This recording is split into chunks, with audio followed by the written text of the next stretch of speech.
Oi gente, tudo bem com vocês? Eu espero que esteja tudo ótimo. Seja bem-vinda a mais um vídeo do canal. O ano está começando e com certeza um dos nossos objetivos para esse ano deve ser orar mais. Quando eu penso em oração, alguém que eu me lembro na Bíblia é Esther. Porque Esther era uma judia, né, muito bonita e simpática. E esse foi um dos fatores que ela foi escolhida para ser rainha em um palácio. E Esther, ela foi criada pelo seu primo, que se chamava Mordecai.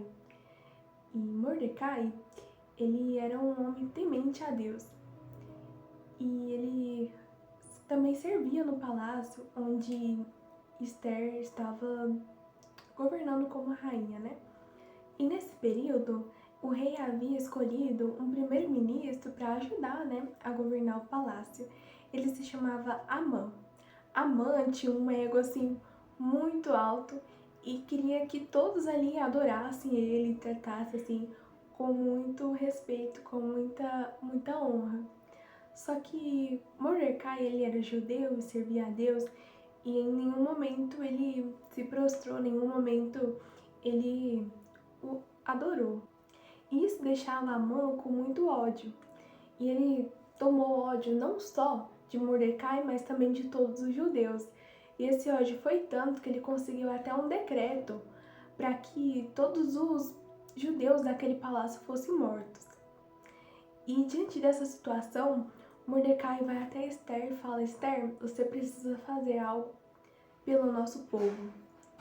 Talvez você tenha sido escolhida para ser rainha justamente para salvar o nosso povo.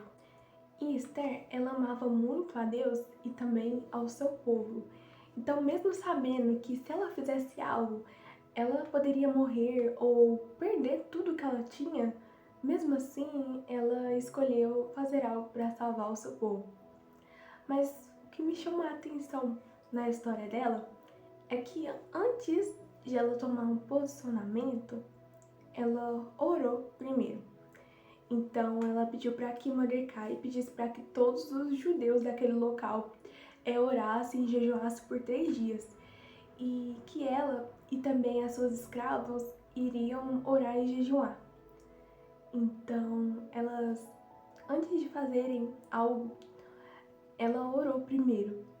E quantas vezes nós fazemos escolhas ruins ou atitudes erradas por não orarmos primeiro, por agirmos por impulsividade mesmo. Então que nesse ano, antes de qualquer coisa, venhamos aprender a orar primeiro.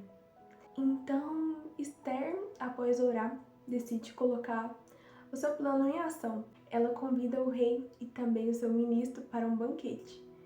E chegando nesse banquete, ela ainda não diz nada, mas convida-os novamente para outro banquete. E algo que me chama a atenção é que no capítulo 6 do livro de Esther, Deus já começa a agir. Mesmo sem ela falar nada, Deus já começa a agir. Conta que naquela noite o rei não conseguiu dormir. Ele se sentiu incomodado com alguma coisa. Então ele pediu para que os seus funcionários lessem um livro que contava o que estava acontecendo no palácio. Era como se fosse um jornal. E nesse livro conta que o primo de Esther, né, Mordecai, já havia salvado a vida do rei, porque ele havia descoberto alguns funcionários, alguns guardas do palácio que estavam tentando matá-lo.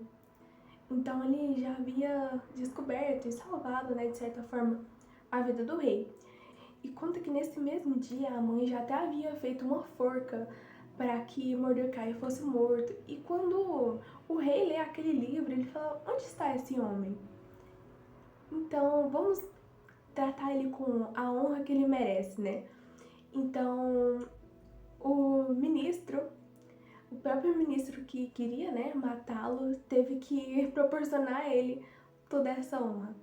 E o final da história é que Esther, né, conta ao rei tudo o que estava acontecendo, que esse ministro estava planejando contra o seu povo, inclusive com esse homem, Mordecai, e o rei fica muito furioso e aquela mesma forca que esse homem havia construído para matar Mordecai, o rei pede para que ele fosse morto nela.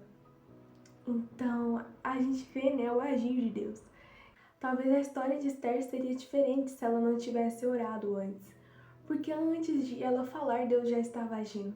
Que venhamos aprender nesse ano a orar sempre antes de tomar uma atitude. E que venhamos também aprender a orar todos os dias, a ter mais intimidade com Deus. Porque passamos tanto tempo conversando com nossos amigos, um casal passa tanto tempo conversando com seu parceiro, né? Agora, quando é para falarmos com Deus, às vezes nós falamos tão pouco, né? Que nesse ano venhamos já iniciar, tirando mais um tempo para dedicar ao Senhor, a conversar mais com Ele. E essa é a mensagem que eu gostaria de trazer para vocês hoje. Eu espero que você tenha gostado. Eu te desejo um beijo e até a próxima!